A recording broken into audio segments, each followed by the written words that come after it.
నాయకత్వం అని, కాపుల నాయకత్వం అని, వెలమల నాయకత్వం అని. నష్టం అనేది ఎవరికీ జరగకూడదు.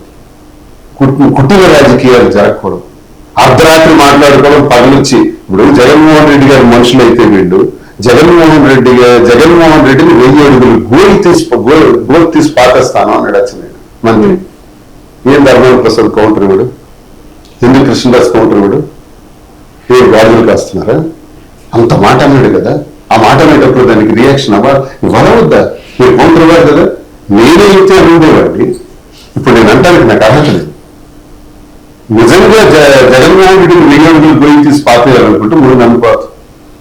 అంబేద్కర్ విగ్రహం దగ్గర 24 గంటలు కూర్చుంటాను టెక్కల్లో, దమ్ముంటే ముందు నన్ను పాతని సవాల్ చేసి ఉండేవాడిని. నాకు అవకాశం లేదు కాబట్టి అట్లీస్ట్ మీడియా ద్వారా గట్టిగా నేను ప్రతిఘటిస్తున్నాను. అంటే వీళ్ళు జగన్మోహన్ రెడ్డి గారిని వాడుకోవాలి, ఈ జిల్లాని నాశనం చేసే దుర్మార్గులే తప్ప అతనికి జరిగిన అతని మీద అన్నటువంటి మాటలు కౌంటర్ చేసే వాళ్ళు మాత్రం కాదు.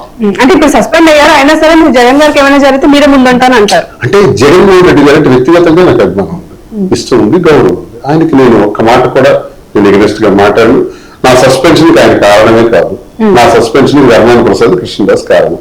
దువాడ శ్రీనివాస్ ని సస్పెండ్ చేయకపోతే మేము ఆ పార్టీలో ఉండలేము, అని చేయలేము అని తీవ్రమైన ఒత్తిడి అది పదే చెప్పడం వల్ల ఈ పరిస్థితి దాపరించింది. ఏం పర్వాలేదు, దానికి ఏ నష్టం లేదు. నా పని నేను కార్యాచరణ భవిష్యత్తులో ఎలా చేయాలో అన్ని